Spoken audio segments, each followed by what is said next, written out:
This is your last one. Oh, yes. Sorry.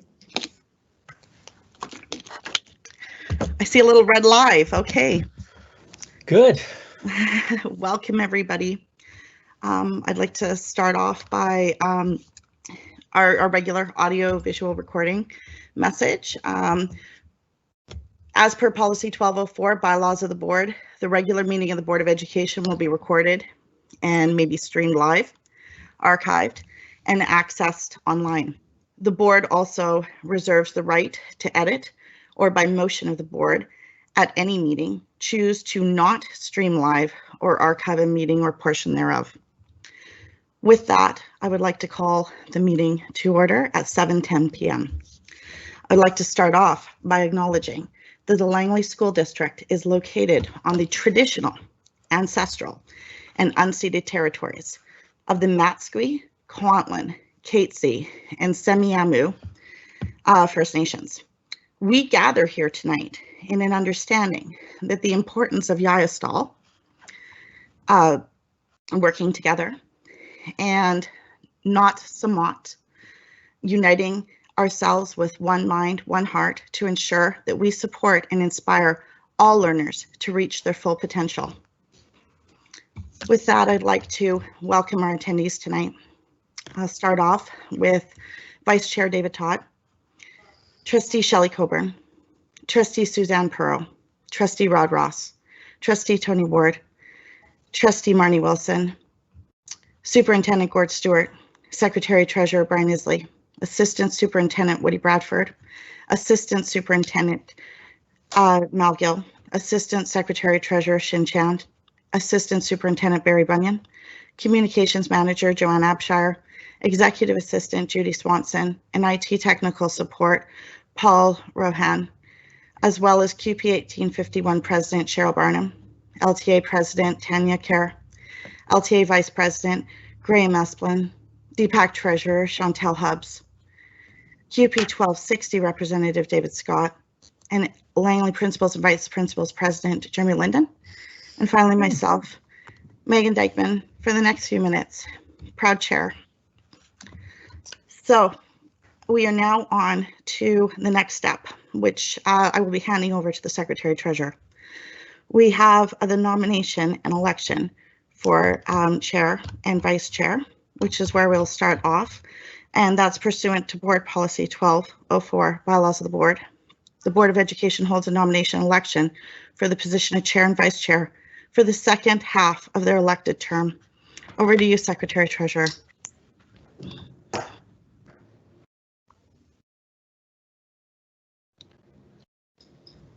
Thank you, Chair Dykeman.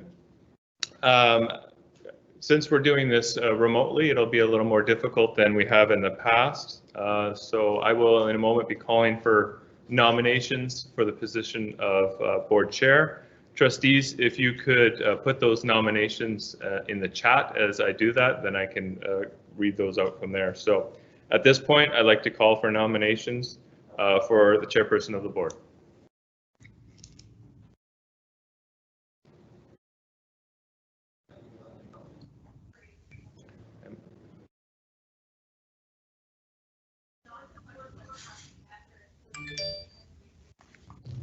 So Trustee Ward has nominated Trustee Wilson.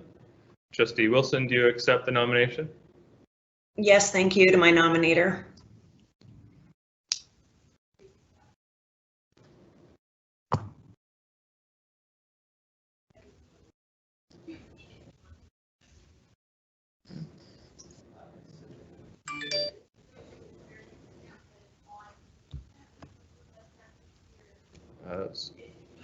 Trustee Pro, are you wanting to nominate someone? Because you have a comment that you're having struggles with the chat.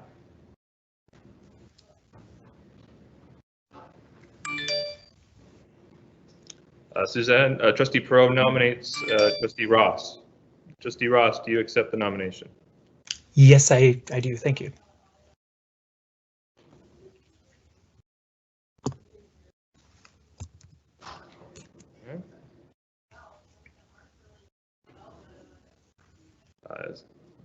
I'll call now for a second time for nominations for the chairperson.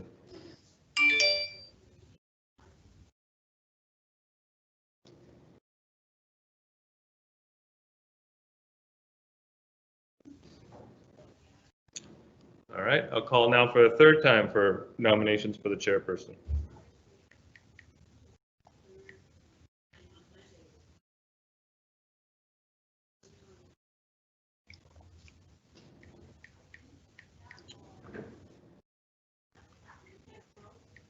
Okay, seeing no further nominations, nominations are closed and an election will be conducted. I ask that trustees text their choice to the superintendent and the secretary treasurer.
At this point, I would like to announce Trustee Rod Ross as the new board chair. Congratulations, Trustee Ross.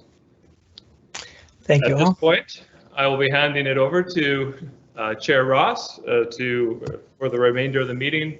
Chair Ross, the first thing we would need is a motion from the board to destroy the text messages. All right, so thank you everyone, and for those who voted for me.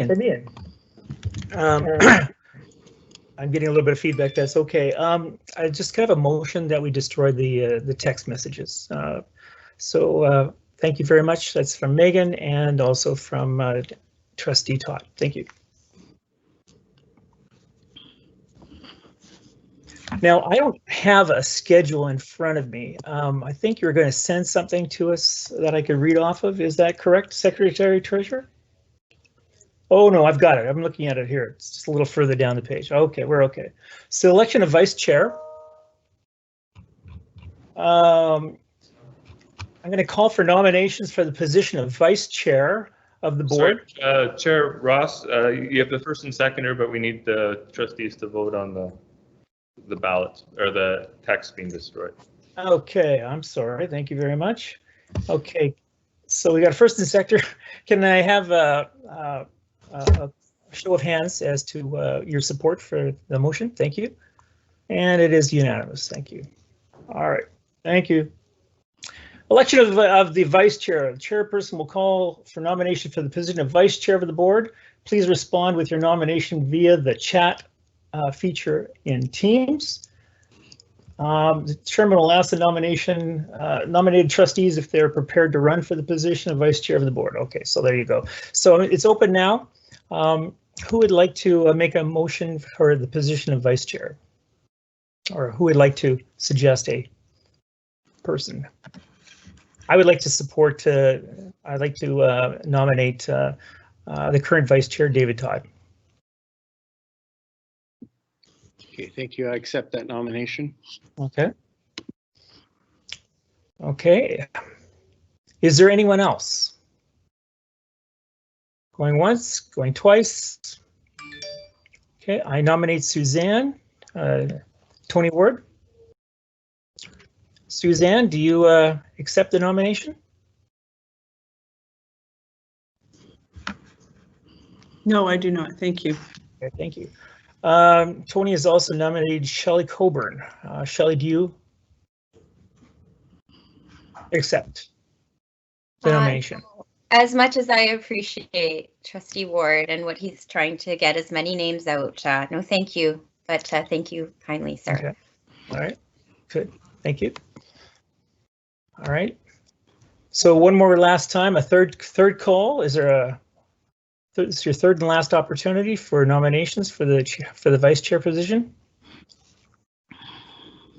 Okay, I see none. We'll call it closed at this point. Seeing no further nominations for the position of vice chair of the board, nominations are closed, and we will now vote. Oh, actually, there's no vote. I guess it's just it's all by yourself. So Acclamation. it's all by acclamation. Yeah, perfect. Okay, so I'm just looking down here. So there's no need to vote. So I guess we have no ballots or anything to destroy or anything like that. So we'll continue on. All right. Let's move on for the balance of our meeting then. And I'm just looking at my e-scribe here. That's what I've got to read with. So can I have the report from the in-camera from the vice chair, please? Sure. In camera, we talked about personnel and property. Thank you. Okay, thank you. Moving on, number 5, to the consent agenda. Do we need a motion for the acceptance of the consent agenda? Okay, so moved by David Todd, seconded by Tony Ward. Okay. I'm sorry here, I'm just getting up text and stuff like that right now. So the consent agenda, can I just get everyone to vote on that right now? So does everyone accept the agenda as the consent agenda? Okay, so it's moved and it's passed unanimously. Thank you very much. All right, going down to the consideration of the agenda. The next thing I have is the Secretary Treasurer's report. No, what is it? We need to move and second the agenda. We need to add an item to it. Okay, good. So is there a mover for the agenda, please? I'll move it. Megan, seconded by David. Todd, thank you very much. All those in favor? Sorry, Oh, we have an item to agenda. Oh. Want to amend to the agenda, please. Thank you very much. Go ahead, sir. In my section under Secretary Treasurer items, I would like to make 7.1 trustee resignation letter. Okay, trustee resignation letter. Okay, fine. We'll add that in there. Thank you very much. That'll be next on our agenda. All right. Can I get, would everyone vote in favor of accepting the agenda as we have it? Okay, all those in favor? Thank you very much. Great, very good. So on to the Secretary Treasurer's report, and you added your next item on there. So if you'd like to speak to that, go ahead, Secretary Treasurer. Thank you. Yes, thank you, Trustee Ross. Today I received a letter from Trustee Dykeman notifying myself of her resignation from the board effective today at 11:59 p.m. The Trustee Dykeman is doing this to allow herself to focus on her newly found MLA responsibilities, and I would like to congratulate her on that role that she will be taking, and know she will do great things and be a great advocate for Langley, and hopefully that means we'll be getting a few more schools.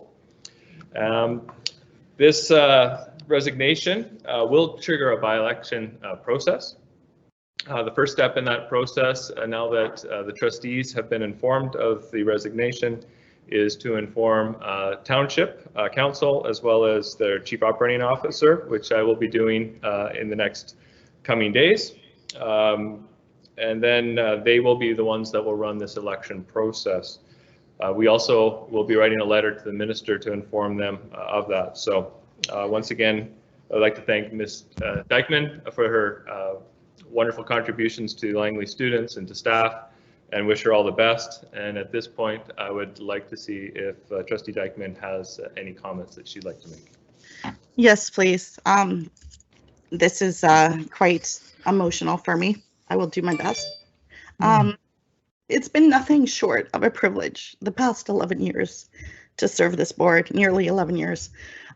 Education really is the largest indicator of a full and functioning democracy. And it's widely viewed as the greatest contributor to both social and economic mobility. Since first being elected in 2011, I've been grateful for the opportunities I've had over the last decade to serve Langley communities. And it has been both a privilege and honor to serve on the board and to have the opportunity to work with our talented and caring staff. And to each and every staff member in our district, thank you for all you do for our students. I'm going to miss this board so much, and I'm going to miss every single one of you. And the Langley School District is so very fortunate to have strong relationships with caring partner groups committed to the well-being of our students and families. And I will miss all of those who have so strongly supported our mission to provide the best public education possible to our children as I embark on a new role as the member of the Legislative Assembly for Langley East. I'm going to take with me fond memories of my time here. I wish my fellow trustees all of the best as they finish out this term, and my best to whoever will take my place on the board. As you're a new MLA, please do not hesitate to reach out to me, and I look forward to working with each of you in my new role. So thank you. Thank you, Trustee Megan Dykeman. We're going to miss you. No pressure at all, but that's one way to get your way in Victoria. We just keep electing people over there, and so we're looking forward to seeing your smiling face, and your support for Langley is 100%. We know that, so thank you. Secretary Treasurer, anything else on this one, or do we need to have a motion to accept that, or how does that work? There's no motion required at this point. Okay, thank you very much. So if we could go on to 7.1, which is the old 7.1, is budget process and timelines, 2021 to 2022. Can you, over to you then. Thank you, Chair Ross. You will find a detailed report in your package on the process that we're proposing for the 21-22 budget process. For tonight, I will go through kind of the timeline slide as a bit of an overview, and then be there to answer any questions that trustees may have. The timeline here, as with past, we always start the next budget cycle with finishing of the current budget cycle and amended budget process, which we've started already. So we've started the process of putting out allocations to our schools. We were in the process of starting to do some of our work with our central cost centers. The central cost center process is a little bit behind from where we would normally be due to the startup this year with all the COVID issues, but we don't think we will have any problems catching up and getting back on track. The goal for us is to have a pretty much a fairly wrapped up amended budget, hopefully before the Christmas break, other than the revenue, because with the funding grant announcement comes the last day of school usually, so that's the last piece of the puzzle. The hope is to have all the expense side done so that we can hopefully, when we bring in January to the finance facilities, have a pretty clear idea where our amended budget stands. And then we'll bring the amended budget, obviously, to the public at the February 23rd meeting, as we're required to submit to the ministry by the end of February. For the 21-22 preliminary budget, one of the biggest points, obviously, is the March funding announcement that we will be waiting to see what our operating grants are forecasted to look like for the coming budget period. January to March, spend time working with our partner groups, and February to April, we work with our schools and our central budget holders to put that all together so that we can bring the first reading of the second reading of the budget to the May 25th board meeting, followed by the June 1st public budget open house, which we had to do last year virtually, and maybe doing something similar this year, with the goal to have the third and final reading on June 15th and the requirement to submit by the end of June. So at this point, I don't have anything further. If there are questions from trustees, I'd be happy to answer them. Okay, we're open for questions. I can't see everyone's hands. I only see, okay, Mal Gill. No, go ahead, David Todd. Thank you. So maybe perhaps I should be asking a question about technology, but I won't tonight. I did just have a question. I know it's way early in the process, but I always want to think, and I know you're not a futurist or a psychic, but are there gathering dark clouds on the horizon? I know that this year was a very exceptional year in many, many ways, and it looks like we're weathering the storm, but are there gathering concerns, certainly financially, going forward? And I know that we always look eagerly towards that week in March where we get a better idea, but are there gathering storm clouds? I guess that's the best way to put it. I don't know if there's gathering storm clouds. The things that are concerning me for the upcoming budget, obviously the big one is, what is COVID-19 going to be looking like in that school year? Right now we have some money put aside as a district to weather the storm, plus we've received funding for the province and the federal government to be able to put in a lot of the cost structures, the cleaning, the additional teachers, and all of those things that have allowed us to run the way we've needed to run to be able to provide education to students through these difficult times.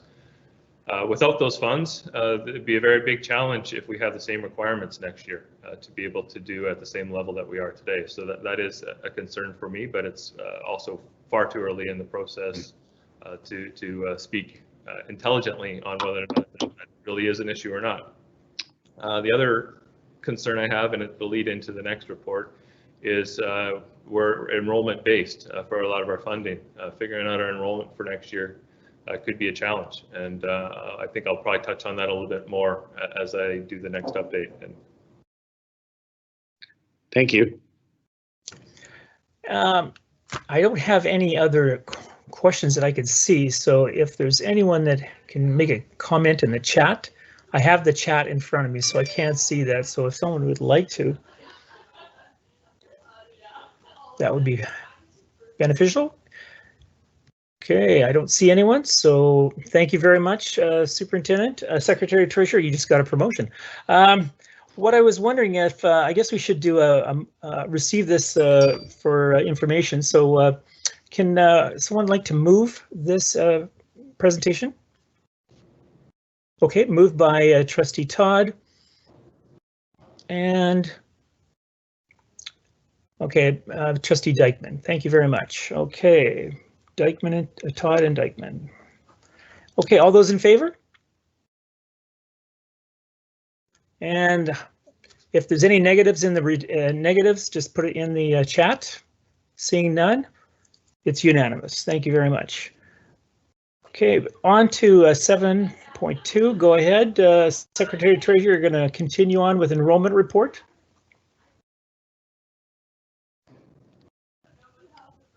Just one moment, just trying to advance the slides here. Okay, no, it's all good. Take your time, but hurry.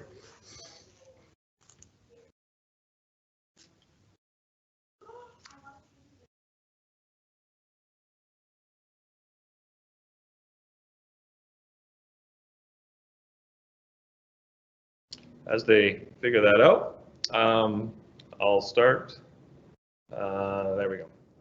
Once again, there's more detail obviously in your package, and even with breakdowns by catchment on the enrollment side, but I wanted to start a little bit on the funding and the impacts that we've seen. That obviously COVID has impacted our funding in our actual counts at September 30th compared to what we projected before COVID had hit.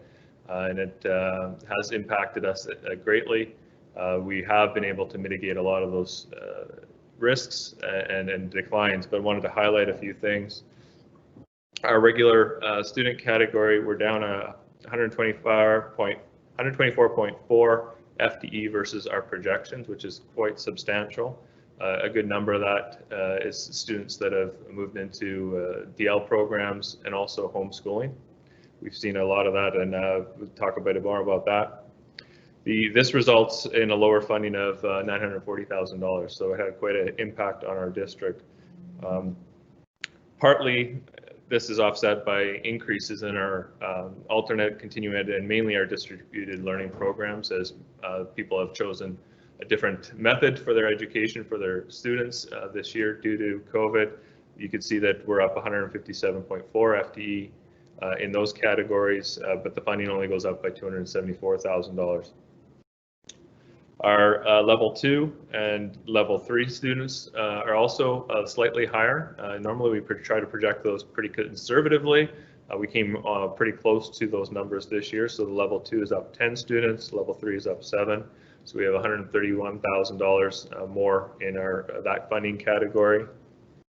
Our English language learners are actually up by 72 students. So that increased our funding of just over $109,000. Those in the Aboriginal and adult category, we lost funding of $51,000, just over $51,000. And one of the other big losses was in our summer session, as we weren't able to run the programs that we normally run due to the COVID. And we also ran them slightly differently. You'll see that they were run at secondary under more of a distributed learning process. So the funding there is down $496,000 from the projections. On the enrollment side, you can see this compared this September to the previous September. So we have grown as a district, but just not at the rate that we have grown over the last number of years. The school age, we're up 142 headcount and just over 208 FTE. The reason that the FTE is higher than the headcount is with the way that we've done secondary, especially grade 10, 11, and 12. We were able to add an 8th block because of the way that we did the quarterly system, so that allowed smaller class sizes, but it also offered more classes and choices for students, so that actually impacted us in a positive way. As mentioned, our distributed learning program, you can see the headcount is up drastically, 581 students. A lot of that is the summer session impact there with the result of increase above 72.4 students. The graduate adults and non-graduate adults are slightly down. And then the other area that we were hit pretty hard was our international student program. We were down 282 headcount at this time in September. One of the other things that we have noticed this year, which had a big impact on us, is that the homeschool students changed drastically. Last year we had 17 in the district. This year we have 140, so that's a change of 123 students that would normally have been in our buildings. So you start adding up some of the changes to the distributed programs and to the homeschools. We would have grown far more in line with what we've done historically. And some of the areas, the growth hasn't been what we've expected. Willoughby Slope Elementary Schools, for one, only grew 12 students this year, which is exceptionally low. Part of that is there were some homeschool students, but it looks like a number of the K students, parents decided to keep them home because we are down about 55 K students from what we had last year on the Willoughby Slopes schools. So there are some abnormalities this year for sure that are driven by COVID. So it has impacted our funding this year, and as mentioned in the question from Trustee Todd, it's going to make projections for next year even more challenging because we don't know how many of these students that are homeschooled or kept home or those kind of things or joined private schools because of COVID reasons will be back in our schools in the following year. So that's all that I had for tonight, and if there are any questions, I'd be happy to answer them.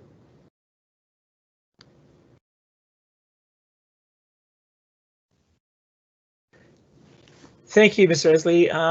Questions from trustees, please. So, Mr. Todd, go ahead. Okay, so thank you, Secretary Treasurer. At the end of your presentation, you said something that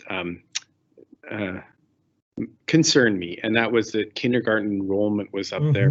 And we know sometimes that's an indicator. And of course, this is not a typical year at all. But the concern there is, you know, if they stay out for kindergarten, how long they may stay out. And, you know, well, we know Langley Public Schools are exemplary. Do we need to reach out, or will there be kind of some additional contact with those kindergarten kids that are staying home this year to try to re-engage them for grade 1, or is there some format for doing that? So those that have registered with us have been reached out by their school principal. The ones that haven't registered, there's no way for us to technically know where they are. So that's a lot harder to reach out to those families. It was just of note to us as we were looking at the numbers in Willoughby Slope Elementary Schools, why we only grow 12 kids, because that has not been the pattern we've seen over the last numerous years. I think last year it was 70 or 75 kids, and that was one of the lower ones. So for it to be 12 students, even we looked at a homeschool, there was 14 of them there. So even you add those, it's 26 students. That's still drastically lower than where we're at. So we just started digging, and that was one that did jump out at us, the difference in kindergarten students this year to last year and versus projections. Thank you. Other trustees that have a comment at this point or a question at this time for the Secretary Treasurer? And again, I can't see anyone. All I see is just names, so I can't see anything. So Suzanne, okay, thank you. Suzanne Perot, go ahead. Through the chair to Secretary Treasurer, thank you so much for your presentation. I have a question regarding our students who are doing homeschooling right now. I'm wondering what we are doing regarding a mental health check-in to ensure that we're having that check-in opportunity periodically to see how our families are doing and what we're doing to mobilize those conversations as we begin to look at the potential retransition in or the extension of the conversation of them continuing at home, depending on what our numbers are doing with COVID. I will pass that on to Assistant Superintendent Gill. He's probably better he'd be better at that than I would. Thank you, Secretary Treasurer, and thank you for the question, Trustee Perot. The work that we've been doing through the TSM model and with our district principal, Sam Morocco, who has been providing supports through our teachers, they've been reaching out to their students regularly through the TSM model. In addition to that, with the secondary TSM model, which is the transition support model, we've got each of our students are provided with a teacher whose case manages the individual students. In addition to that, we also have been providing touch-ins with those students with SEA, periodic SEA support, just to see how they're doing. And as well, if they're a diverse learner, we've certainly had opportunities for our for our resource teachers to make connections with those students as well. So lots of stuff happening for our students that we still are working with side by side for sure, and ensuring that they're working through and doing well. The other thing that District Principal Morocco has done is put out a survey to our families and really just checking in with all of them around, you know, how are they doing, what are they expecting moving forward, and what are some changes that they would like to see with the model itself. So really trying to maintain communication to the best of our ability with those students and those families. That's awesome. Thank you so much. Will we have an opportunity to hear what some of those changes from our stakeholders are recommending forward to us as a point of evaluation? For the TSM, for the support model, yeah, I'm sure we can let trustees know where we are with that. It might be something good for Trustee Memo, just to provide you a little bit of background information on what families are saying, for sure. Perfect. Thank you so kindly. I appreciate your response.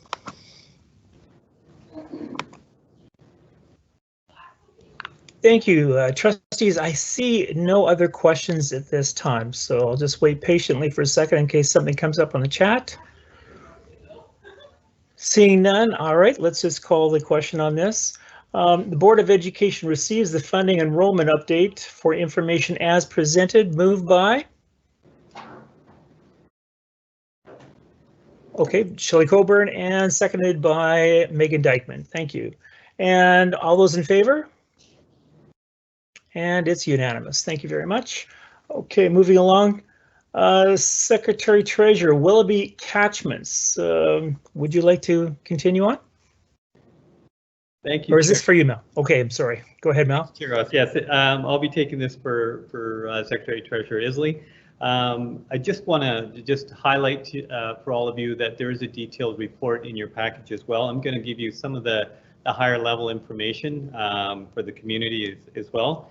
Some pieces that I want to start with, I think perhaps the most important piece is a big thank you to the Willoughby Slope community. The students, the families that are there. It has certainly been over the last number of years some major changes in that community, and we appreciate the cooperation that we've been getting from our families, and especially as we went through this last information session with our families. Respectful, great questions, and a great dialogue, and we were able to get to a good place with our families for sure. Just a couple of other thank yous as we move forward. I think the district team that's been involved in supporting, I want to take some time to thank Assistant Secretary Shin Chan, Director of HR Michelle Gu, Joanne Abshire, Communications Manager, Stephen Welsh in Planning, and again Christine Sainsbury, who's no longer with us, but certainly moved on to a different job, but certainly is had a huge impact on the support that we needed to draw the boundaries where they are right now. Again, as Secretary Treasurer Isley has indicated, the numbers haven't increased as they have in the past in the area, but certainly changes are abound in that community for sure.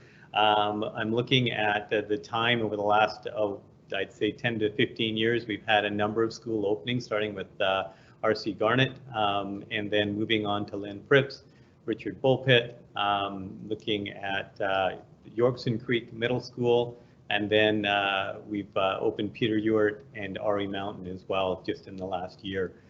So changes and every time we've opened a school, unfortunately or fortunately for the region, we've had to come back to the community and talk about boundary changes with them. And again, all of those conversations have been respectful, informative, and certainly do appreciate the work that we've had there.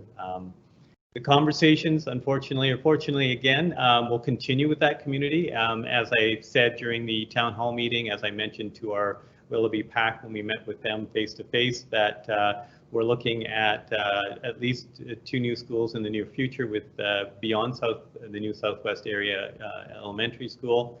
We're looking at Northeast Latimer and Southwest Latimer as 2 new schools, and then fingers crossed, looking at a middle secondary school as well within the near future. So certainly lots of things on the go for the community and the Slope, and lots of changes happening, and we always try and communicate that back to the community as we move forward.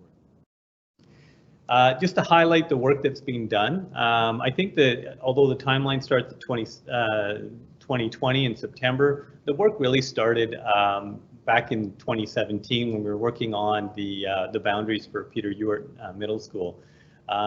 Had the opportunity to go to all of our Slope schools and really have a conversation about this was the first stop, and then there would be another stop with the elementary school opening shortly after Peter Ewart opened. And there was some intentional planning that went on, and specifically the Willoughby Elementary community, who's probably been impacted the greatest, was a community that we met with in 2017 and let the PAC know at that point that the boundaries that were going to be drawn for the middle school would be close to or follow close to the boundaries of the new elementary school.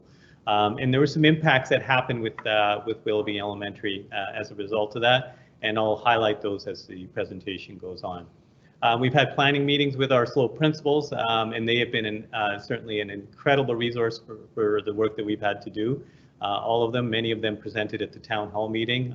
In addition to that, we came to finance facilities and presented to all of you, and then had the privilege of meeting with the Willoughby Elementary PAC, because as you'll see when we go through the rest of the presentation and from your readings from the report, you'll notice that the greatest impact, in fact the entire impact on boundary changes is on the Willoughby Elementary School itself.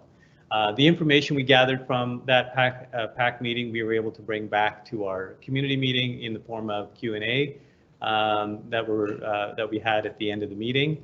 So we tried to incorporate those questions and answers in our presentations, in hopes that our thought was to provide the same presentation, that the same questions would come up in the team's live meeting. And then on October 26th, we had our town hall virtual meeting, and we were able to present to the community. And again, we had very little feedback. We had a couple of emails. We were able to connect directly with those individuals and answer their questions. And therefore, we did not have the November 9th town hall. It wasn't necessary. And here we are tonight with the recommendations coming to the board around catchment changes for the region. Highlight again for you, this is the current Willoughby Elementary boundary. And just again, the notice of the geographical size as compared to the other boundaries within the Willoughby Slope area. And so when the new school the address of the new school was provided, we realized quickly that the two schools being a bit of a stone's throw from one another, we had to be pretty creative as far as where we wanted to keep our lines. So there was some creativity in creating the lines where they were, just to ensure that Willoughby Elementary was actually a part of their own catchment. So you'll see here to the north is Willoughby Elementary's boundary, and it runs along 80th Avenue and virtually to 208. The jog up is around 78 and 204, and the reason for that, once again, is to ensure that Willoughby Elementary remained within its catchment. The south side is the new Southwest Area Elementary School, and that proposed catchment is also the catchment. That 80th Avenue is also the catchment line for our middle school, so Peter Ewart Middle, and the north side is the catchment for Yorkson. So in the past, we had our students from Willoughby in the last year travel together from K to 5, and then over the last year, unfortunately, we had to divide the students up in half, and so half went to Yorkson, the other half went to Willoughby, or to Peter Ewart. And so now with the boundaries, those students that are going to Peter Ewart are going to be in the new Southwest Area Elementary School, and the students that are going to Willoughby will now be at Yorkson. So the crux of the report is certainly there's more detail in the report, but I did want to provide you a quick overview of the boundaries. There are 3 recommended motions. I have those as well, but before I present the motions, is there any questions with the presentation?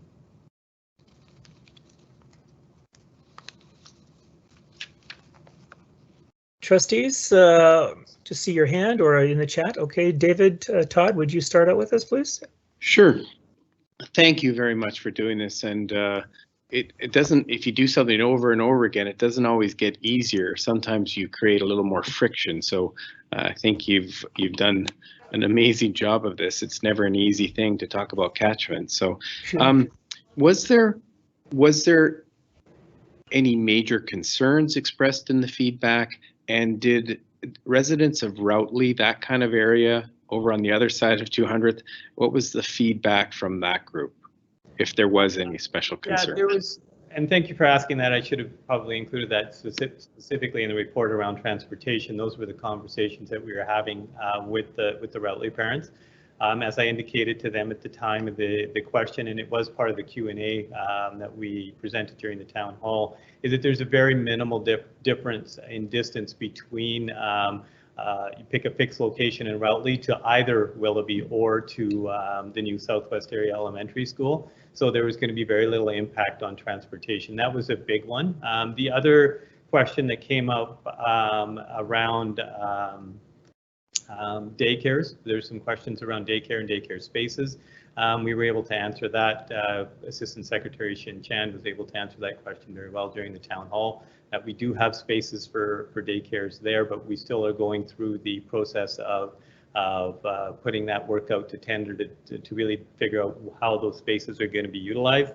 And the other piece really is safety. around students walking to school, whether it be for Willoughby Elementary or whether they're going to Southwest Area Elementary School. Sidewalks, crosswalks were conversations that came up. And again, those are conversations that we continue to have with the township as a district, and certainly as a transition team. Our suggestion is that we perhaps either invite a member of township to one of the meetings or ask if they'd like to be part of that committee as well. So those were a couple of things that were brought up. Thank you. Next question is from Megan Dykeman, please. Mine is more of a comment. I just wanted to thank you. We have long had a need to have these types of conversations, and as Vice Chair Todd mentioned, they're never easy. I would like to thank you. I know you and your team have put in so much time and consideration into making sure that these are meaningful consultations, which is challenging because it's an ever-moving target. This is a growing community. We have several pockets in Langley that are growing that need more schools, something that we need to see happen quickly to keep up with the growth of our community. And I want to thank you for taking this on and ensuring that they are meaningful conversations. And just for Trustee Perot, I'll say meaningful and fulsome conversations. Thank you, Mel. Thank you. And thank you, Megan. And I don't see any other names, so I'll just wait a moment. If there's any other comments, questions you would like to ask Mal Gill, that'd be great. This would be a perfect time to do it. So I don't see anything yet. All right, so let's receive this for information then. The Board of Education approves the catchment area for Willoughby Elementary School be adjusted effective September 2021 as presented. And I need someone to move that. Moved by Megan Dykeman and seconded by David Todd. Thank you very much. Let's now vote on that. Can I see a show of hands? I can't see everyone. Okay, I'm going to say, can I see your negative? If there's a negative in the meeting chat. Seeing none, then I'm going to call it unanimous. Thank you very much. Okay, Mr. Gill, it's on to you for the next section, I believe. I think there's two other recommendations in the package. There's the Willoughby Elementary, and then the next one is the new Southwest Area Elementary School. Yeah, okay, I've got them here now. I'm sorry. I wasn't sure if you wanted to speak to them first, that's all. Okay, that the Board of Education approves the catchment areas for the Southwest Yorkson Area Elementary School be adjusted effective September 2021 as presented. And I need a mover for that, please. And Megan Dykeman is moving it, and Mr. Todd is going to be the seconder. Thank you very much. My apologies for other trustees. I cannot see anything. I can't see anything. So, can I just get a show of hands on everyone for that?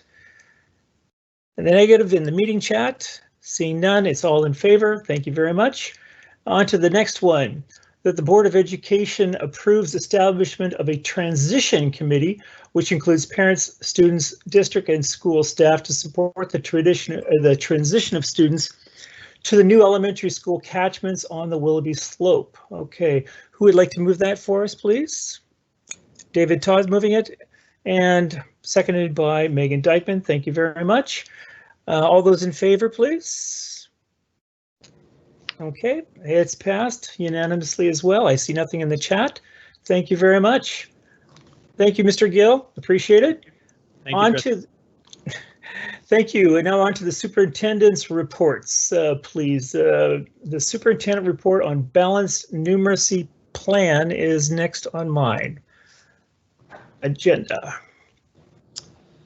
Thanks, Chair Rod Ross. And just before we start in terms of reports for superintendent area, just want to acknowledge the halfway point for all of our trustees. I want to certainly extend my congratulations to Rod Ross and to David Todd, but I also to all the trustees. You know, this is I can't think of a more challenging time you could have served, and each and every one of you have acquitted yourselves incredibly. You remain great advocates for the community. You continue to push our team as a leadership team to do what's best by kids. And you've been incredibly supportive to our team. And I do want to make sure that, you know, as you hit that halfway point, and I'm sure you're pretty exhausted, that we continue to look forward to working together with all of you. I would like to also express, you know, my congratulations to our former board chair, Megan Dykeman. The 11 years you served, 9.5 of those I happen to be part of as assistant superintendent and superintendent. And you know what, public service is not easy. It is a real challenge. You can see why so few want to step up into the role. And you have again acquitted yourself very well in terms of supporting our families and our kids, and I appreciate your leadership. And you've been very supportive of me personally, and also in terms of our district leadership team. And I know all of us will be wishing you well as MLA of Langley East, and I know you'll continue that advocacy and leadership. So I want to make sure I express that appreciation at this point. Boy, strategic plan. Moving on to talking about learning, and you don't talk a lot about learning in terms of during the pandemic, and I am most appreciative of the efforts of all of our staff to continue to push forward, even during these challenging times, to do what's right by kids. And great opportunity here for Assistant Superintendent Woody Bradford to share in terms of the balanced numeracy plan, and it really builds on the work that we've done on the balanced literacy plan. That has actually been a template that many districts throughout this province are utilizing. So great work to instructional services, learning support services, and all those involved. And certainly I'll let Woody speak more to that. But I wanted to make sure the community knew that we've never forgotten numeracy. It's certainly been there. But when you're rolling up your sleeves in terms of determining and providing support for best practices in any area, you really want to do that well. And we knew we couldn't do them both at once. But I think you're really going to hear tonight some highlights of what we expect to see when our teachers come into Langley in terms of our expectations around good pedagogy in terms of numeracy, and also what they can expect for us in terms of support going forward. So I look forward to the conversations that will continue on in this area, and I'll turn it over to Woody Bradford.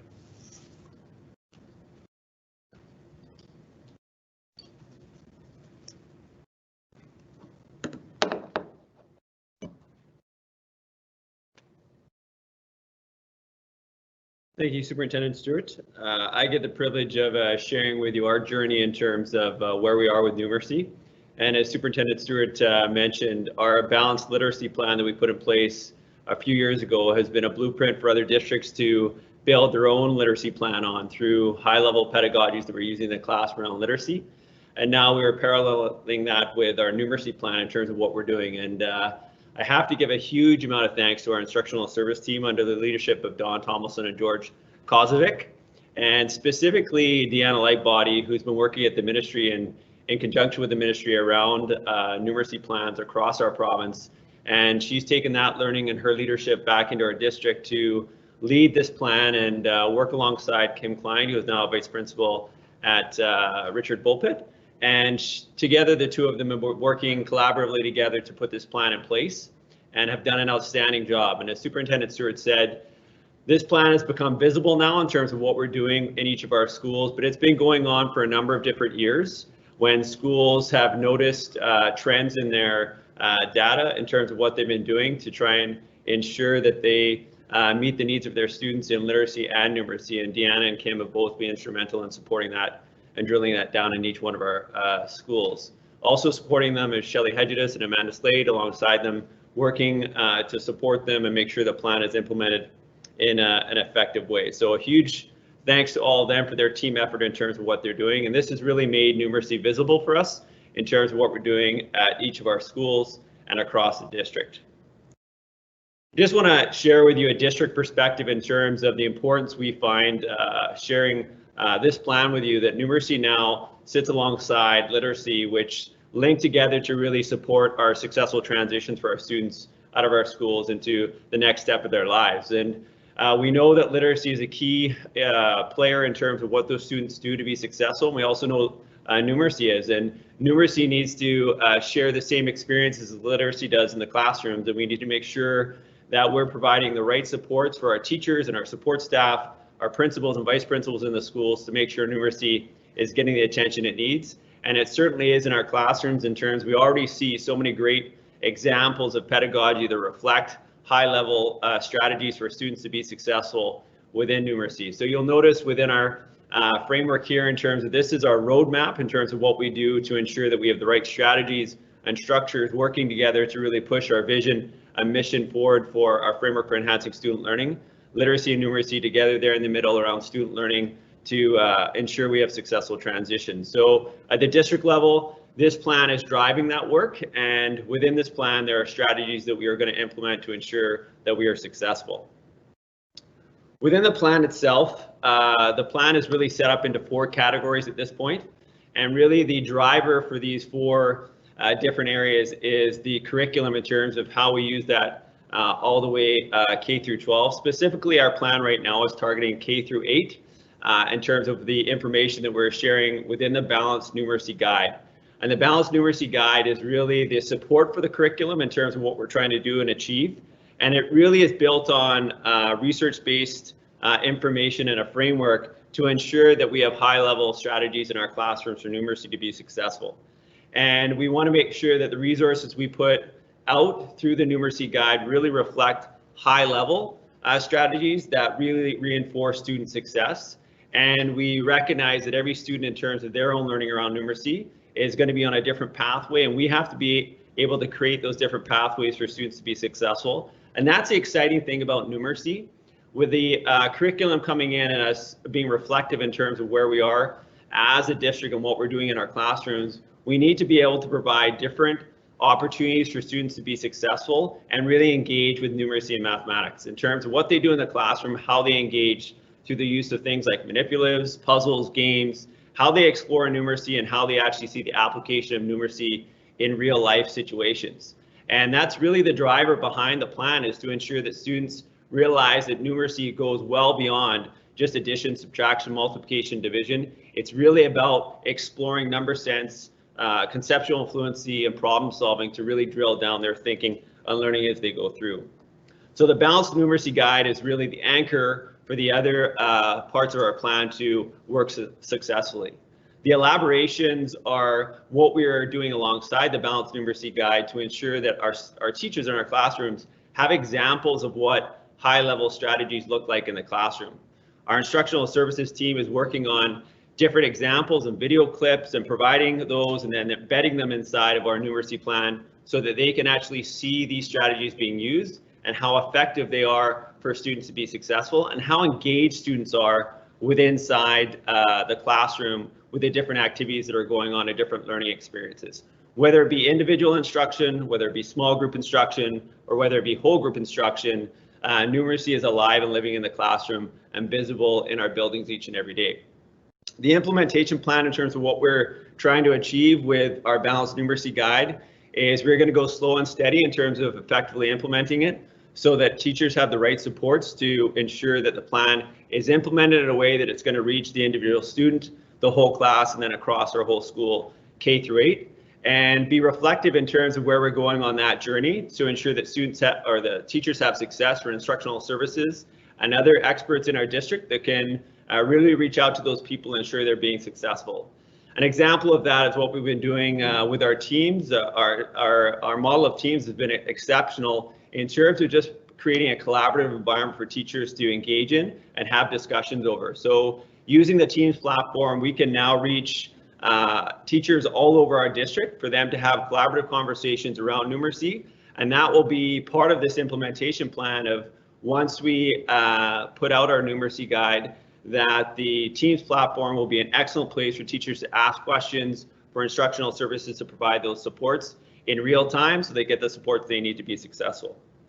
And then the resources we're putting out at the district level, the District Learning Commons is creating a number of different kits for classroom teachers to use K through 8, and using those kits and having teachers go into the classroom and experiment with those kits and see the level of engagement and application of our students with those different materials they're using with numeracy, to see the kits and how effective they are. That's one example. Mathletics is another example that we have in terms of using online resources to ensure it's another means of engaging students in numeracy so that they can be successful.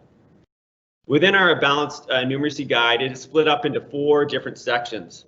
And the 4 different sections, and again, this is amazing work that's been put together by Deanna Lightbody and Kim Klein to be able to actually look through the lens of what is high quality teaching and learning when it comes to numeracy. First off, just looking at the 4 different areas, the first area, instructional practices, really looking at access and equity for all students. So making sure the instructional routines and responsive planning really is an inclusive environment for all students. And trustees, you would know we've talked a lot about the RTI model in terms of response to intervention and what we're doing. And this is a great example of what we're doing with numeracy to ensure that students have those success. So when we talk about essential skills that students are learning in numeracy, how do we ensure that all our students are getting the skills they need to be successful? How do we plan accordingly to make sure that each one of those students are getting those skills so that before they move on to the next phase in terms of what they're learning with mathematics, that they have those strategies in place to be successful? That responsive planning is key to that, and we measure that and ensure that we continue in a positive way. The classroom environment in terms of setting up, certainly we pushed over the last few years to make our classrooms literacy rich. So when you walk into our elementary or middle classrooms, you see literacy, you see it alive, you see reading corners in terms of where students go to share their thoughts around literacy. Well, the same now is going to be implemented for numeracy, really making a numeracy rich environment for students to really engage in, to really engage their mind in terms of what they're learning through the first people's principles of learning, to be reflective, to engage in their own experiences with mathematics and numeracy, to ensure that they are actually engaging in a way that they see the application. And that's really, really important for our students as they go through. When you think about number sense, really understanding what numbers mean and making sure that they can transfer that into applications. So conceptual fluency along with problem solving is a lot easier for them because they understand what numbers mean and how to apply those numbers in a meaningful way. And then of course the assessment practices, and we've talked a lot about this in our district right now in terms of what we're doing. And we've done over the last few years really focused on the formative assessment, really giving the feedback to our students in real time, making sure they know how they can be successful in each area, really be a strength-based approach to what they're doing. And numeracy, the numeracy guide is complementing that. Again, focusing on the student, focusing on the competencies, and really taking a look at those essential skills that we need to dig into in each of the grades. And again, the Balanced Numeracy Guide has put these together for everyone to be able to look through what are the essential skills and competencies at each grade level, and what do our kids need to know before they move on to the next phase of mathematics, and that we know that it's not a beginning and end, it's a journey, and we need to support that journey through the work that we do in our classrooms. And then finally, the Numeracy Guide is set up into 3 core areas with number sense, computational fluency, and problem solving. And really this is again just understanding numbers, the computational fluency, making sure they have the strategies and efficiencies to be computationally fluent in terms of what they're doing in mathematics. And with both of those in place, being able to problem solve in a number of different ways and finding different pathways to come up with answers.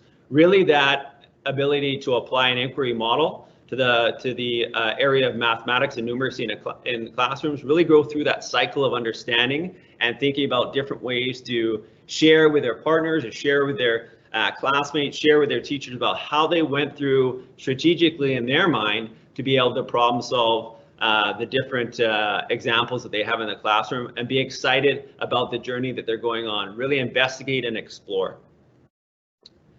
With inside the Balanced Numeracy Guide, you will notice that once we put it out that it's split up into the 4 areas, and they're all color-coded just for, again, that user friendliness for our teachers to be able to, and our administrators and our support staff, to be able to look inside the document and be able to find things within the document, within those 4 areas that they can respond to based on the needs of their students in their classroom.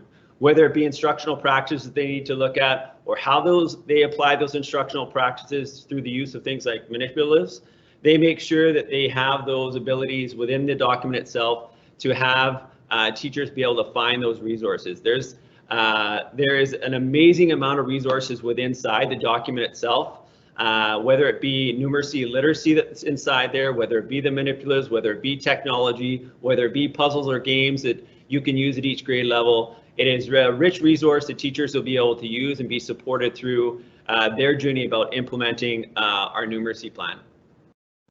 And then finally, just the implementation plan in terms of the phase that we're going to go through for the balanced numeracy guide. The guide in draft form will be hopefully completed by Christmas time. They're in the final stages right now, and Deanna and Kim and the rest of the instructional services are reviewing it. They are also at the same time working on elaborations online to ensure they have the right supports within inside that document for them to be successful, and continuing to make that connection to technology so that principals and vice principals can use short video clips within things like staff meetings or times that they get opportunities with their staff to have collaborative conversations over numeracy. We want to be able to share it with our principals and vice principals, whether it be superintendents meetings or network meetings, and really have deep conversations about numeracy and how we make sure it is running at the same speed as our literacy plan. And then obviously providing times such as Odyssey, our district day, around professional learning days for our teachers to have those experts in the field be able to provide examples of how they are using the balanced numeracy guide to be successful. And then finally, just the creation of the manipulative kits at the district level through the district learning commons being provided to schools so that they can dig into those. Again, just like we're asking our kids to explore, we also want to make sure that our teachers have the opportunity to explore and engage with these kits and allow them to engage and not be afraid of numeracy, rather just embracing numeracy in the classroom and making an experience that every student is going to enjoy. So again, I am thrilled about the progress that instructional services has made with our numeracy plan. I can't thank them enough for the work they're doing. I got the privilege of sharing the work tonight, but certainly this work has been a collaborative effort. And once again, I think it's going to be an example for the province in terms of the work that we do in our district. When you think about the word excellence, which is one of our core values, it comes front and center with this document. And I know that the whole community is going to enjoy using this and implementing it in a way that's going to be successful for each of our students. Thank you. Well, thank you, Mr. Bradford. Any questions from trustees at this point, please? And again, I can't see everyone, so if you would mind just putting your question or your name, and I'll give you the floor. So any questions from trustees at this point? Well, Mr. Bradford, you're off. Looks like we're going to move on, but I'm going to just do a motion if we could first. So the motion that I have prepared for me is the Board of Education receives the superintendent's report on the balanced numeracy plan for information as presented. I need a mover and a seconder. Who's moving it for me, please? Oh, there you are. Shelley Coburn, thank you. And David Todd's the seconder. Thank you very much. All those in favor, can I see those hands? All right, it's unanimous then. Thank you very much. Great. Shelley, your power is still on. That's good. All right. Moving right along. Thank you very much. Let's move on to Communications Plan 2019-2022 update. Is this the superintendent that's going to take this? Thank you, sir. Thank you. Over to you.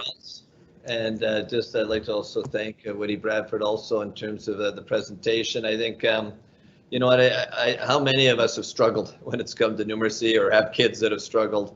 And you continue to find ways to differentiate, support, and assist our kids and what continues to be one of the most challenging areas, I think, in terms of the curriculum. And we've got work to do there, as everyone in this province. But I really am proud of the work that's been undertaken, and I like the fact that a teacher can come here and they've got a roadmap that can help them. So good work to the team. Another area I'm very excited around is the communications plan. Very fortunate to have our communications manager, Joe Abshire, and some just notices, and she's going to take some time to walk you through some highlights here. But really, you know what, I think we can communicate even right now when it's so challenging. You want to have certainly transparent, clear, you want to have it accessible, you want to have it through multiple platforms, and you're seeing that. I think we really were strong on the website, but we weren't so strong on all those other social media channels before, and really commend Joe for the work that's done there, and really staying on top of the pulse of our community and being able to keep me informed to say, hey, Gore, we got to get on this, and you know what, and here's a niche that we got to kind of make sure we're on. And I know she's reached out to all of you as trustees at times to say, hey, you need to help with the messaging.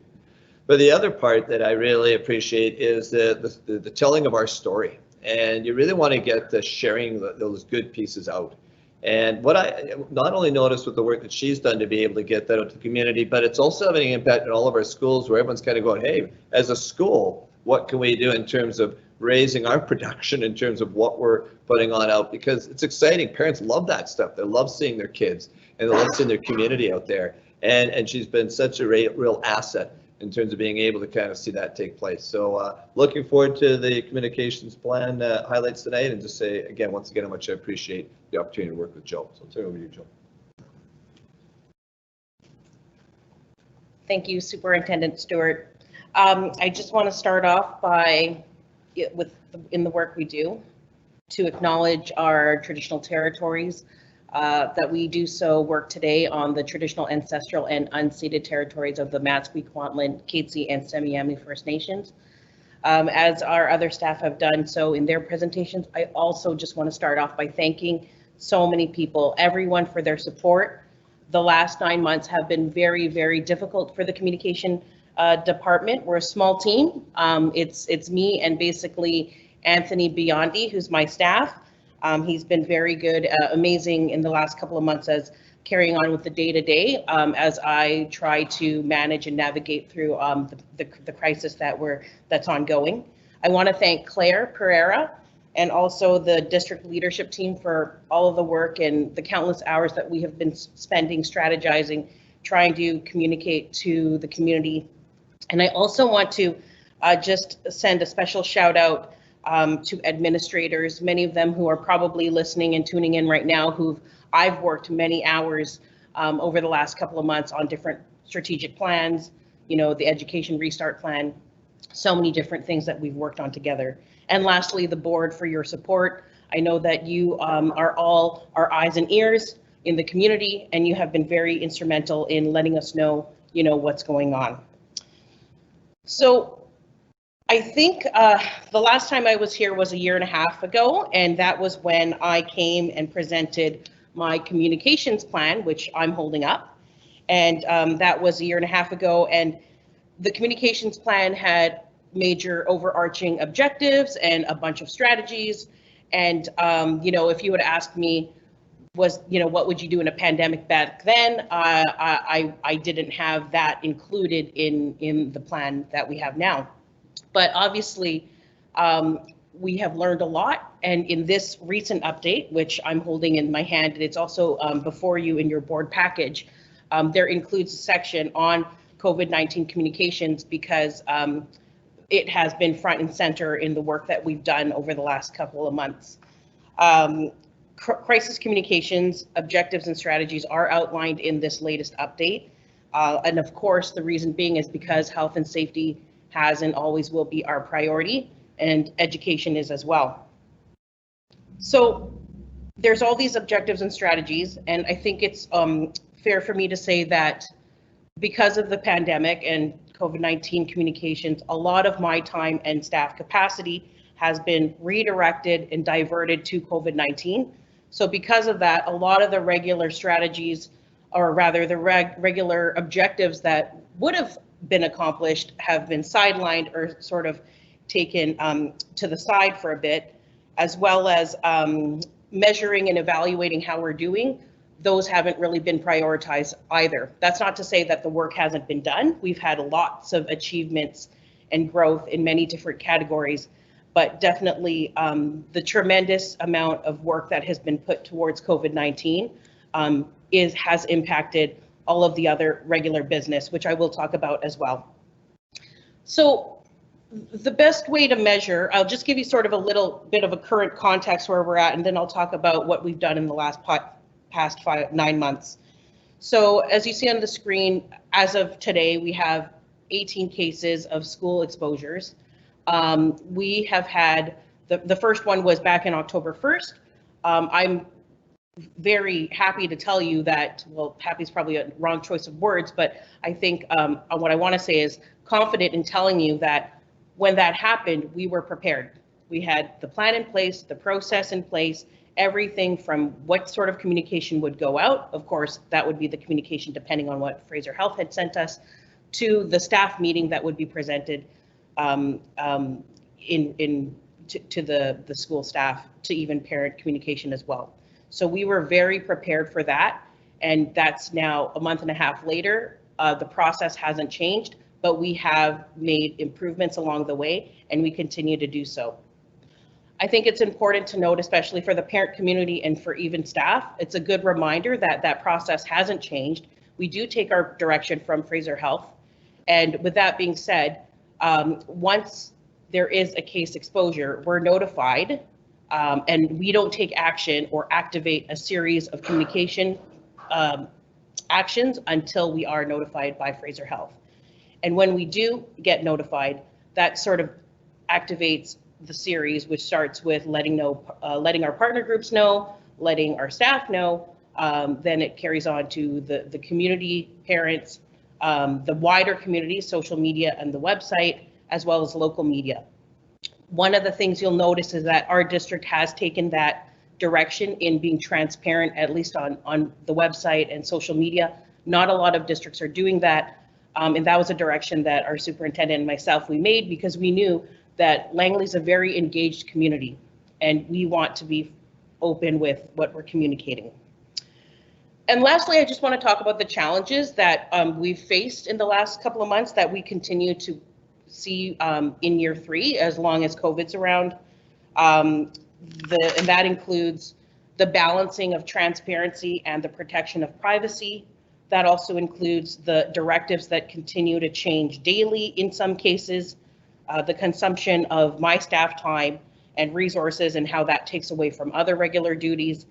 And I think one of the biggest things for parents to appreciate too is just trying to manage fear, misinformation, rumors in the community. That's a very challenging thing. I think we can all agree on that, as well as just information overload and COVID fatigue. It's been, I know for everyone, for myself, it's tough on families, and I know that it's very difficult to communicate information when you're not in the right headspace. So I do know that these will continue forward, and I think the one commitment I can firmly say is that, you know, we've been adaptable and flexible, and will continue to carry on in the coming months.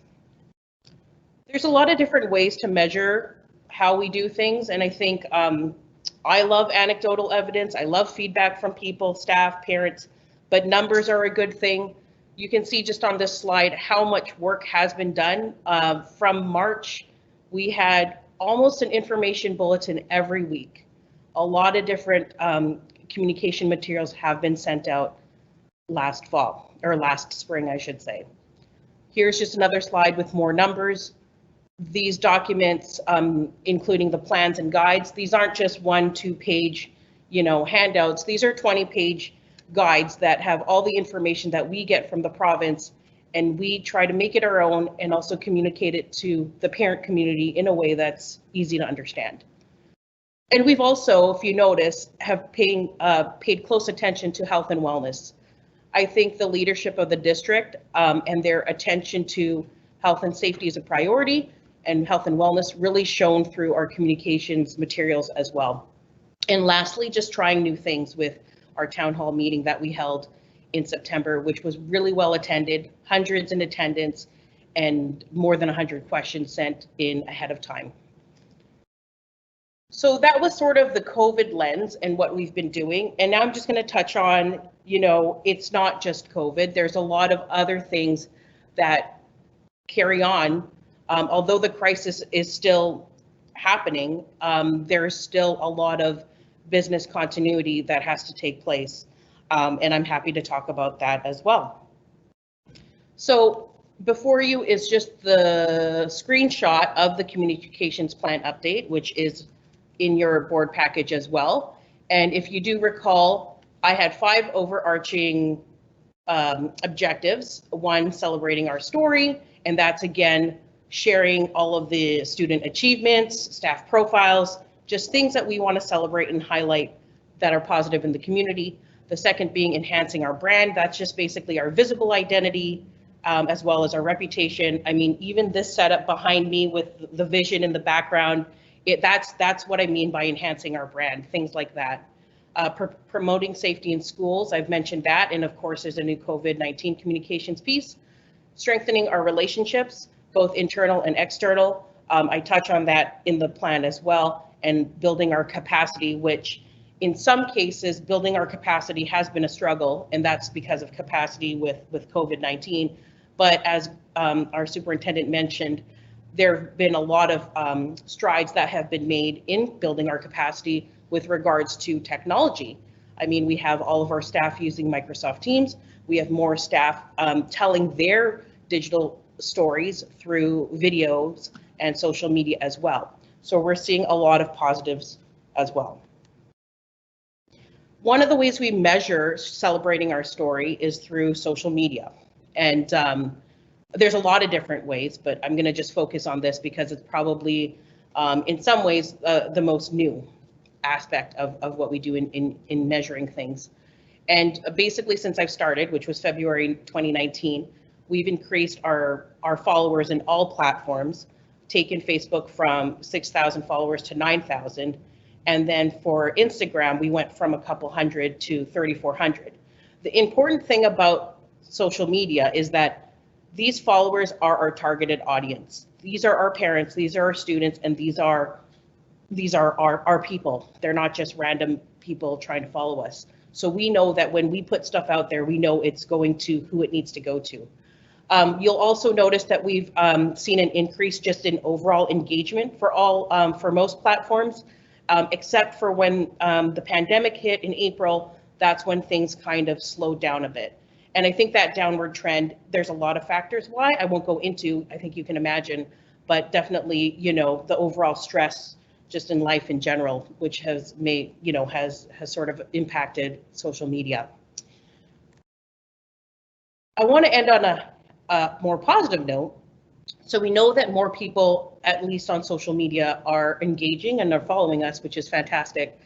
I did mention that, you know, it's been very challenging to celebrate our story because a lot of the time and effort, for me at least, has been spent on COVID. But the wonderful thing about what has happened in this pandemic, which is hard to say how can anything be wonderful, is the fact that our community has pulled together. All of our schools have really shown great examples of our values, of courage, of community, of excellence. And I get emotional when I think about it. I just wanted to close on these three images. In the first image, you see Michael Carlisle, who's a principal at Alice Brown. And this was immediately after spring break and things had shut down. And he was one of the first schools in Langley to do a car rally. In fact, he might have been the first principal in Metro Vancouver to do a car rally, and then it really took off and everyone else did it. And it was just such a great example of the district and our leadership and how one of the first things we wanted to do was to connect to the community. So this was a great example of using communications to show our connection. And by the way, we actually made it to global news that day. So that's really exciting for me. The second photo you see here is the graphic of our musically talented administrators. They're so amazing. And they did their rendition of Lean On Me, which also 8,500 video views, also featured on Global BC News that week. They, again, building their own capacity to use video to make this wonderful song that went viral, in my opinion. So super proud and super happy that, you know, I can't be everywhere. I can't tell the story all the time, but we have, you know, our little soldiers out there who are doing it for me, which is really fantastic. And lastly, this still carries on into this school year. You know, Halloween happened, Remembrance Day happened, and the truth is everyone found a way to share our story. That photo's from the Langley Meadows Remembrance Day in Flanders Fields rendition of the poem, and it featured all these really cute kids and them reciting the poem. And it was, you know, if you watch it, you get really emotional for two reasons. Obviously because it's Remembrance Day, but then also because just the power of our kids and their voices and hearing them. It's just so amazing to see how, you know, our communities are finding a way to tell the story. And also to mention that this new way of telling the story is an education tool for those students. there is a, I guess, a skill in knowing how to act in front of the camera and, you know, have a microphone in your face. Like, some people actually make a career out of it. So I think for our students and staff, it's a really good learning piece as well.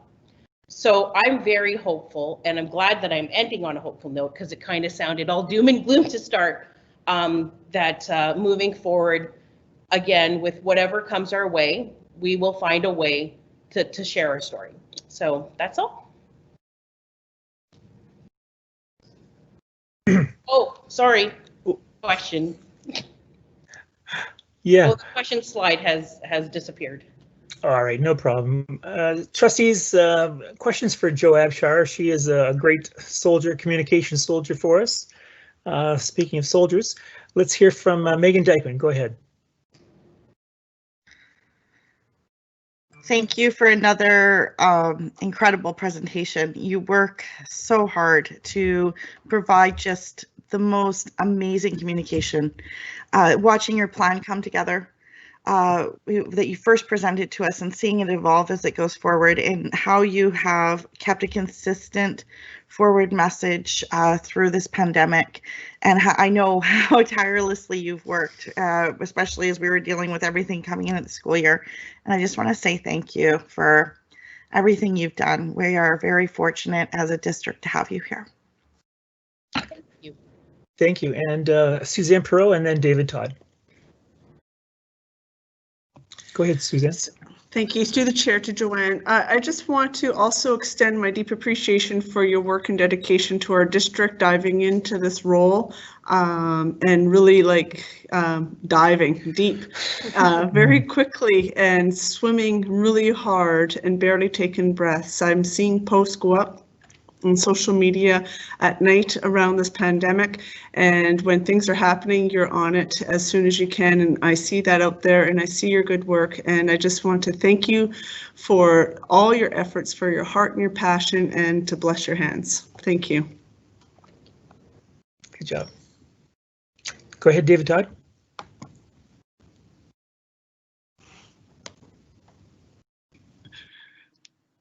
Thank you. Thank you, Jo.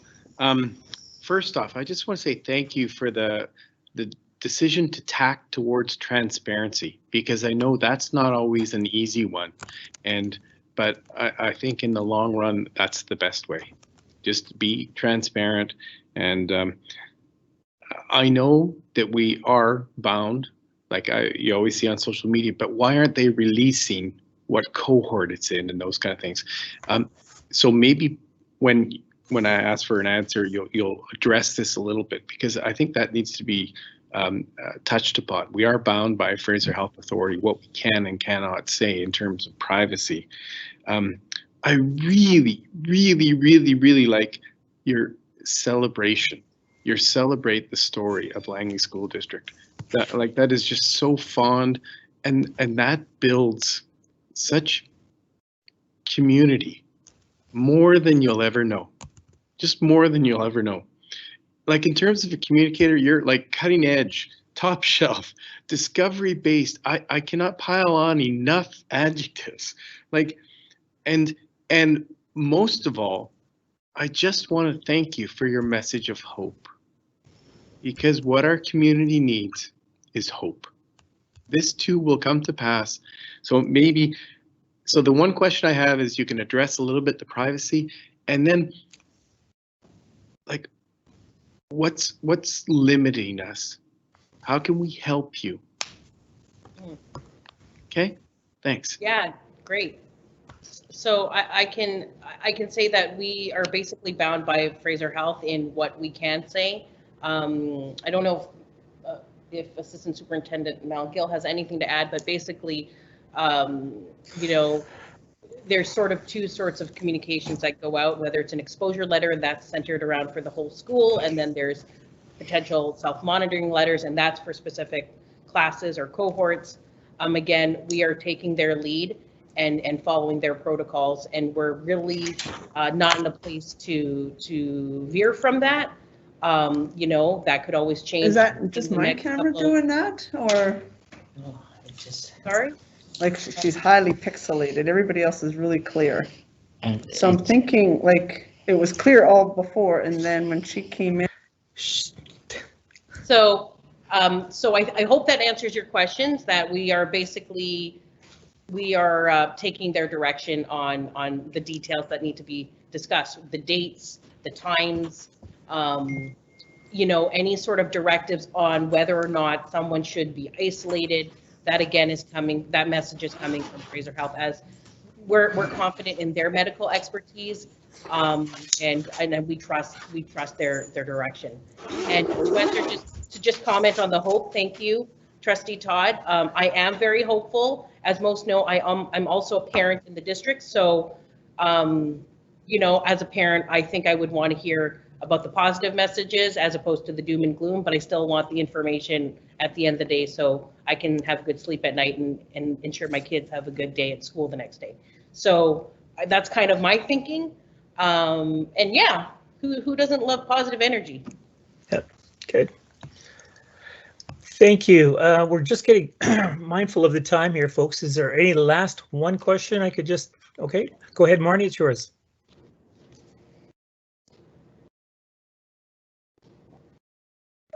Great. I also want to thank you, Joe. It's been amazing having you on our team, and I didn't even know we had social media before you came, so I see it all the time and it's everywhere, and I believe that's how most of our parents are getting their information, and so we appreciate, yeah, the transparency, and I hear great things about it all the time. I just have a question. I know that the timeline, Fraser Health is in charge of contacting and saying when to send stuff out. And we've heard on the news over and over that they are really behind, and it seems to just be snowballing, obviously, with the amount of cases. They get further and further behind. But we did hear about all these extra contact tracers that were going to be hired or are being hired. And did they let you know at all, or have they given any indication of if things are going to speed up? Because I know that's a big concern with parents, is just the timeline for how long it's taking. And I think if they had more, it would speed up. So if you could answer that. I think, like, as a district, I think we can recognize that there has been delays, and it's not an ideal timeline from when there's a case exposure or a confirmed case and to when that early notification letter goes out. I do know that from a couple of weeks ago that there was the confirmation that they were going to hire more contact tracers. What does that mean for our district? I honestly don't have that answer for you. I think that's something that maybe me and Assistant Superintendent Mal Gill can discuss, and if we can report back to the board on that. But unfortunately, at this point, I don't have any other comments on what sort of impact or change we can see on the timing. Okay, thank you. Okay, so I'd just like to call the question on this one. So the Board of Education receives the update on Communication Plan 2019-2022 for information as presented. Mover, please. Moved by Shelley, seconded by Megan. Thank you. And all those in favor? Thank you very much. It is passed unanimously. Moving along, because we've got 20 minutes, 10 minutes or so to go. We've got some heavy duty things we need to do here. Let's see how far we get. At 9 o'clock, I'll have to see if we go to vote and see if we can add 20 minutes to our time. So Superintendent, take it away on board policies, administrative procedures, notice of motion, please. Thank you, Chair Ross, and thank you also once again to Joe. You didn't cry, Joe, so well done. Very pleased with that, and I was highly pixelated watching your presentation. I haven't heard that phrase before. I'm going to have to remember that one. If this feels a little bit like Groundhog Day, I can understand, both for our public and our trustees. Board policies and procedures, this has been a long ongoing work. It's tough work. It's in terms of the document itself is significant. And we're looking at, in terms of a notice of motion going out today, in terms of 3 ways to rescind our current board policies and procedures, and to again have the intent to approve the new set of board policies and admin procedures. We were asked at the last meeting, a motion went out to look at some inconsistencies and changes within the document. They have a meeting there. A meeting was held. The document has been had those edits made since the last one went out. And so at this point, what we're looking at is, again, to see if we can get this out to the public, to bring back for December. And I guess a couple of things just for, again, the public to be kept in mind, and reminders to our trustees is, right now our organization is vulnerable with what we have. They're outdated, and we do need to make those changes. I know all of our trustees clearly understand that.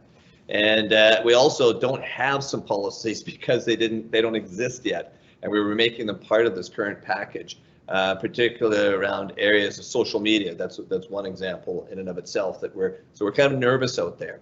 And so there's urgency to this, absolutely. And will the document be perfect at the end? No, it will not. I mean, it's just this is work that daunting work has taken place.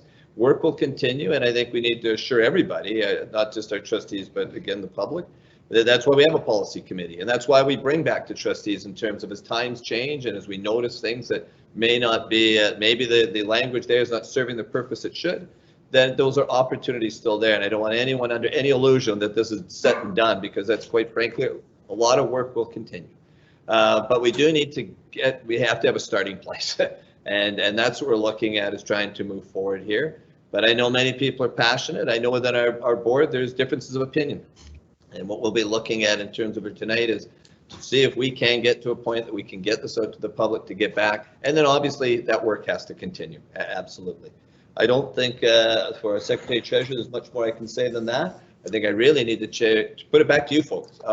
Your staff need direction. And I'm going to put it back to our board chair to see if we can get that notice of motion out. So to you, Chair Ross. Thank you, Superintendent. So I'll read the motion at this point. The Board of Education serves notice of motion to the district's education community and its education partner groups that intends to rescind all current board policies, regulations, and administrative procedures effective December 15, 2020. Can I have a mover for that, please? Mover by Megan, seconded by David Todd. Thank you. All right. Any comments? We've been over this many times. Thank you very much. All those in favor of rescinding this, or the motion, please. Okay. And it's passed. Thank you very much. Going on to number 2, the second one, that the Board of Education serves notice of motion to the district's education community and its partner groups that intends to approve the board policy handbook effective December 15, 2020. Can I have a mover for that as well, please? I'll go for that. Tony Ward's mover, seconded by Megan Dykeman. Thank you very much. And can I have any questions on that? Marnie, I see your hand up. Go ahead. Yes. Sorry, is my mic on? Yep, you're good. I would like to make an amendment to the motion. Okay. So I would like to amend the motion to say that the Board of Education serves notice of motion to the district's education community and its education partner groups that it intends to approve the board policy handbook with the amendment of policy 5, effective December 15th, 2020. Okay, is there a seconder for that? Shelley Coburn is seconding it. Okay, Marnie, can you explain? Okay, so if everybody would like to turn to policy 5, it's called role of the board chair. So we have fixed one part of it, but after rereading when they got sent out again, I've noticed that we have missed, I just saw this the other day, that to chair all public and special closed meetings and ensure that such meetings are conducted in accordance with the School Act, the bylaws, policies, procedures, and established or that are established by the board. But we've left out Robert's Rules of Order. And I believe it's important to also say that we chair meetings according to Robert's Rules of Order. I know that they're superseded by the School Act and by our policies, but if we don't include that we also chair using Robert's Rules of Order, then we literally will have no order. We will just be governed by our policies. So I think that's important to add in there. So if trustees would like to vote on that, then we could just still put these out tonight how they are, and it would just have an amendment of policy 5. Yep. Okay, is there any other comments to the amendment, please? This is just to the amendment. Any other comments? Okay, go ahead, Trustee Todd. Okay, to the mover of the amendment, through the chair, of course. So you just want to amend that portion of policy 5 and add Robert's Rules of Order? Because I wasn't sure whether you wanted to delete the whole policy at this time or to actually just add Robert's Rules of Order. I just want to add Robert's Rules of Order. Okay. Good. Any other comments, please? All right, let's vote on it then. All those in favor of the amended motion? Yep. Okay. Unanimous. Thank you very much. Okay, let's go back to the original motion. I'll read it out one more time. The Board of Education serves notice of motion to the district's education community and education partner groups that it intends to approve the board policy handbook effective November 17th, along with the motion that Marnie just mentioned, the addition. Okay, all those in favor? Oh, I have a comment. Oh, okay, sorry. Go ahead, make a comment. Okay, great. So I would like to now make another amendment. So I would like it to read that the Board of Education serves notice of motion to the district's education community and its education partner groups that it intends to approve the board policy handbook with the amendment of policy 5 and 7 effective December 15th, 2020. Okay, is there a seconder for that, please? Yes, go ahead. To Trustee Coburn. Is okay. The seconder of that? Go ahead, Marnie. Great. So if everybody wants to turn to policy 7. It is in regards to delegations, and it speaks about when, if you look at 9.1.4, all requests from delegations shall be submitted to the Secretary Treasurer, who shall forward all such requests to the Agenda Setting Committee. I would like to amend this policy to read, shall forward all such requests to the board and the Agenda Setting Committee. And I feel this is important because it says they go to the board, but then they only go to the Agenda Setting Committee, which is only 2 members of our board. So I think it's important that if it says it's supposed to go to the board, that it goes to the whole board. And then, of course, the Agenda Setting Committee will be the ones who discuss it, and whether it comes out or not will happen later. Okay, is there any comments on the motion as amended? Okay, seeing none, I'm going to call the question then on the motion as amended. All those in favor? Okay, it's passed. And moving on, let's go back to the original. Marnie, you have another one? Yes. So I'd like to make another amendment that the Board of Education serves notice of motion to the district's education community and its education partner groups that it intends to approve the board policy handbook with the amendment of policy 5, 7, and 9, effective December 15th, 2020. Okay, and is there a seconder for that? Shelley, go ahead. Okay, so if we all turn to policy 9, it is board representatives. And I've noticed where we list all our committees, and someone might have to help me clarify this of why this has happened, but when I compare it to our old policy, we have left out including the Emergency Preparedness Committee, the LGBTQ Committee, and the Inclusive Ed Committee that were in our former policy. And we also were going to add committees, Human Dignity Committee and ELL Consortium. So if we could have some discussion on that, that would be great. Okay, opening up for discussion, Megan Dykeman, go ahead, please. Okay, so my recollection of that conversation when we had Leroy here and it was discussed with the full board as a committee was the committees were broken into different categories. So LGBTQ and I believe inclusive and the other ones are actually a district committee and a trustee attends those. It's not a board committee.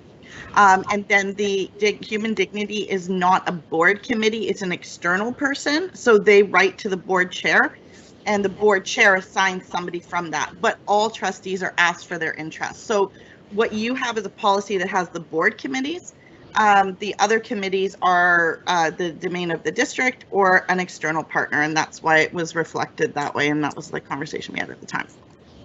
Okay, and I concur with Thank that you so too. much for clarifying that, Megan, if I can just follow up.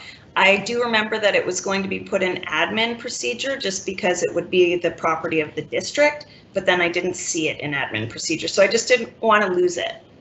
Yeah, for sure. Okay, so for that, Chair, you'd have to ask Brian and or Gord on that. I don't want to speak to that in case I'm mistaken in some area, but I know that that's how it came out of board. Okay, thank you. Does senior staff have a comment? Superintendent, do you have a comment, or Brian?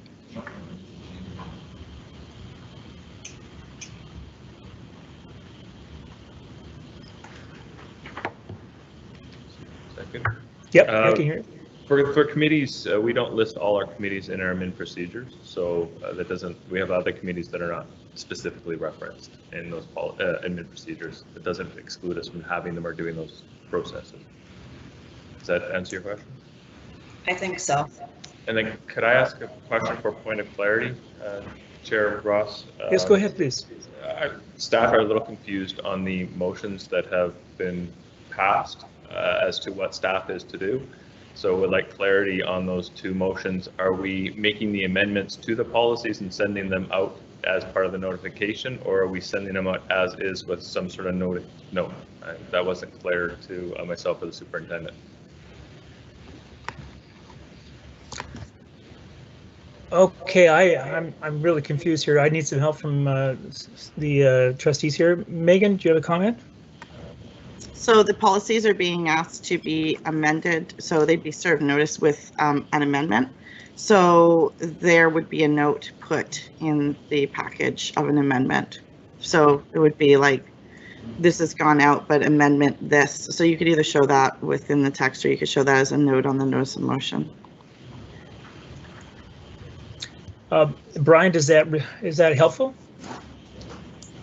Normally when we send notice of motion, it is just the policy and the procedure. So I need to know if I'm sending out as is or with these changes in it. Staff can make these changes and send it out with the changes if that is the will of the board. I think that's the cleanest way to do it, but I wanted to get clarity before proceeding. Okay. I see a hand up. Go ahead, Shelley Coburn, please. Yeah, I'm wondering if we can just send it out with then an addendum attached to the end. So this is how we're with exception to policy 5, 6, whatever, and then the addendum at the end saying what the expressed will of the board is. So this is how this is all going to go out in one book, but please read the addendum at the end that says, in these cases, these are the intended changes as voted by the board. That way it stops the whole holdup, but it informs the public of the changes that we've agreed on so that if they get their package, they can see what our plans are, because we're discussing it here tonight. So we're voting on it. We're saying we want this changed. So rather than change the whole package, send out the package and add an addendum and say, here's where we're going. I don't really see any problem with that. That's how I would kind of tackle it. Just my 2 cents. Thanks. Staff have a problem making the changes and then publishing it. It wouldn't be a big issue. That's what the will of the board is. Pardon me, I didn't catch that. I couldn't hear it either. Can you repeat that one more time?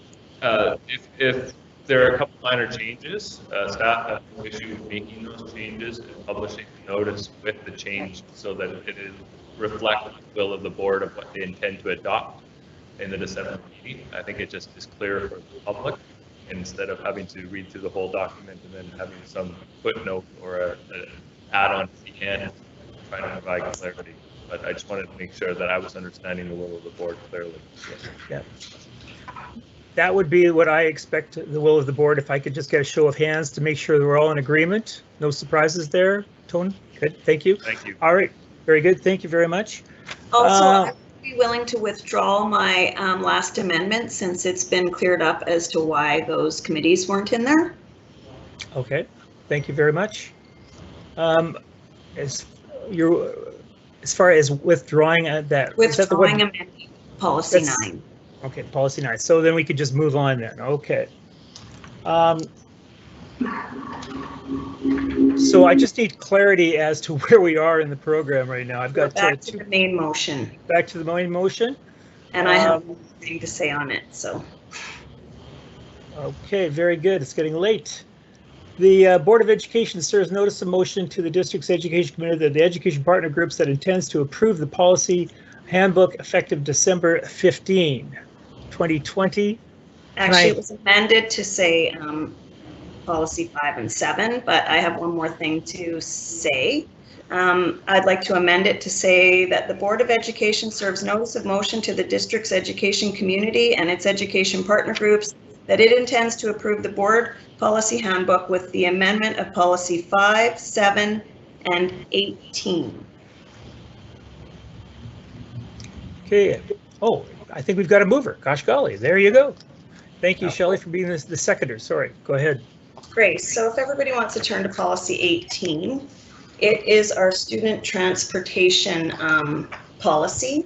And I know that we've talked about the walk limits in the past, but we've never really had a fulsome discussion on them. So I have looked into Abbotsford and Chilliwack's walk limits, and I believe that it would be nice to amend our policy as we've had so much feedback from people in our rural areas. And I understand that I've been told these are comparable to Surrey, but I also know that Surrey has a real transit system in its place. So I believe that we are, as far as our transit goes, a little more like Abbotsford or Chilliwack. So their walk limits are shorter than ours. And I would love it if we could have K to 7 students and middle school students who live 3 kilometers away as opposed to 3.2, and our grade 8 to 12 students who live 4.8 kilometers away removed and put down to 4 kilometers. I would also like where we talk about physical disabilities, physically disabled students who due to distance and or severity of their disability are unable to walk or take public transit. I would like to change physical disabilities to something more inclusive, like persons with disabilities or students with special and or unique needs, so that we can include mental health disorders as well as physical disabilities. Okay, go ahead. See Trustee Dykeman, go ahead. The floor is yours. Although I understand the intent of the motion, I believe that, you know, referring something like this once it's gone out for notice of motion would be an excellent conversation. The challenge is that this can't be done on an amendment because there's a budget implication. So the amendment unfortunately isn't in order in this environment. So Marnie has stated her intent to want to have that. She could, you know, move a motion to have or ask agenda setting to have that conversation added to a future Finance and Facilities Committee. But unfortunately, I wouldn't be able to support a motion that's not in order because of a budget implication. So that might be something, Chair, that I'd recommend you ask the Secretary Treasurer about. Excellent. That was my concern as well. Sounds like a budget implementation issue. Go ahead, Brian Isley, the Secretary Treasurer. Do you have a comment on this? Thank you, Chair Ross. Yes, staff would definitely like to have this investigated at a different point in time because it would have budget implications. We have no way of knowing what those changes would do and the cost structure that would go with it and where we would find those offsetting cost savings. So that would have to be a further discussion of the board to, if that's the will to investigate that, be very leery of doing that at this point in the evening without those pieces of information to be able to present. Thank you very much. Appreciate that input. Okay, so Trustee Todd has his hand up. Go ahead, Trustee Todd.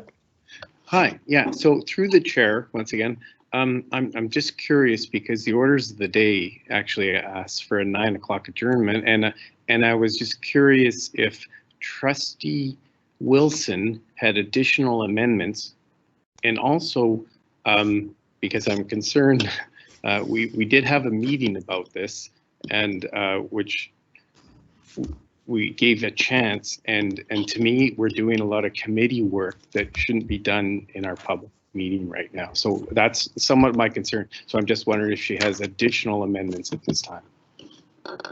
Not to the policy handbook. Thank you. Okay, Thank you. All right. Well, then I'm going to bring this to vote. So this is on her amendment, and I don't have it in front of me. So if you'd like to read it out one more time. It was just amending to amend policy 18. Okay. All right. So let's vote on that. All those in favor of her motion amendment?